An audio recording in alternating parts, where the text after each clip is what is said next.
Number 16 এরটা দেখো কি বলছে, consider a conducting wire of length L. তাহলে একটা ওয়্যার যার লেন্থ হচ্ছে L is bent to form a circle of radius R.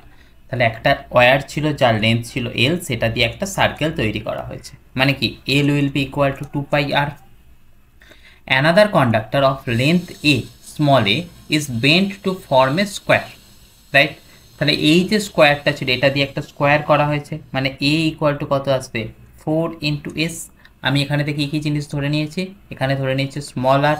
Small আর মানে হচ্ছে কি না, এখানটাতে আমার স্মল আর ধরা উচিত হয়নি, এখানটা আমাকে কি লিখতে হবে না, অঙ্কটাতে বলে দিয়েছে না এটা ক্যাপিটাল আর, তাহলে আমাকে এটাকে কত নিতে হবে, L equal to 2 pi capital R. যাই হোক, তাহলে এই ক্যাপিটাল আর ইকুয়াল টু কত চলে আসছে না L/2 পাই, যেটা কি না radius of the circle.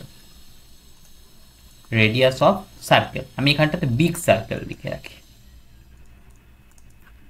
S, S মানে কি এক একটা সাইড, সাইড কার না স্কোয়ার এস এক একটা সাইড, সেটা ইকুয়াল টু কত A/4। এটা হচ্ছে কি সাইড অফ স্কোয়ার।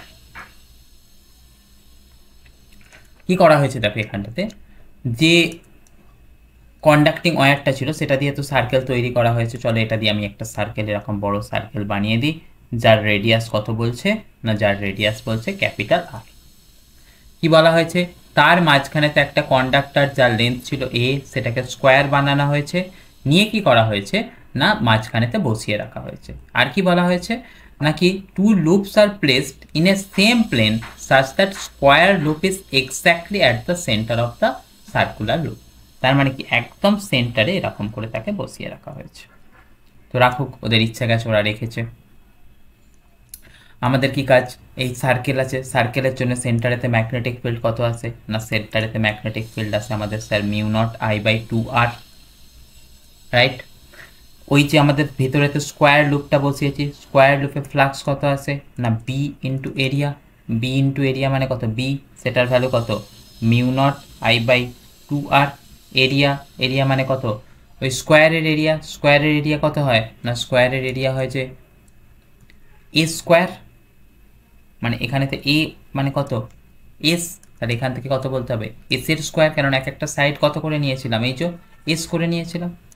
এবারেতে দেখো এখানটা থেকে আইটাকে ছেড়ে দাও, μ0 রইল 2, 1/ক্যাপিটাল আর। ক্যাপিটাল আরটা তাহলে আমাদের এখানটা থেকে উল্টো করে গিয়ে বসলে কত বসে যাচ্ছে, উপরেতে বসছে 2 পাই, নিচে বসছে এল। এস এর স্কোয়ার মানে কত আসছে স্মল এ স্কোয়ার বাই 16। দেখো এই দুই কেটে গেল, গেলে কত চলে আসছে দেখো তো μ0 পাই এ square divided by 16 into L. ওকে, দেখো অপশান কোনটা পড়ে আছে, শুধুমাত্র বি এর দাগের অপশানটা পড়ে আছে, তাহলে আমাদের কি বিটা হয়ে যাবে এর অ্যান্সার। কেন না, তার কারণ হচ্ছে কি আমাদের এটা থেকে কি পেয়ে গেলাম, কেন এটাকে অ্যান্সার হিসাবে আমরা ট্রিট করে দিলাম, তার কারণ হচ্ছে দেখো এখানটা থেকে আরও একটা আই পড়েছিল, সেই আইটা ধরো এখানটাতে আছে, আইটা ধরো এখানটাতে আছে। তো ফ্লাক্স ইকুয়াল টু তো আমরা এটা পেয়ে গেলাম, কিন্তু ফ্লাক্স ইকুয়াল টু আমাদের আরও কি ফর্মুলা জানা আছে এম ইন্টু আই, যেখানে এমটাকে কি বলে মিউচুয়াল ইন্ডাকটেন্স। তাহলে সেই এম এর ভ্যালু কত চলে এলো না μ0 পাই এ স্কোয়ার বাই 16 ইন্টু এল। তাহলে দেখো এখান থেকে আমাদের কি বের করতে দিয়েছিল, আমাদের বের করতে বলেছিল দুটো লুপের মধ্যে পারস্পরিক আবেশ কত। পারস্পরিক আবেশকে কি বলা হয় মিউচুয়াল ইন্ডাকটেন্স, যেটাকে এম দিয়ে ডিনোট করা হয়। সেই এম এর ভ্যালু আমরা কত বের করে নিলাম, অঙ্কটা থেকে দেখে নিলাম, বিয়ের দাগের অপশানটা কারেক্ট।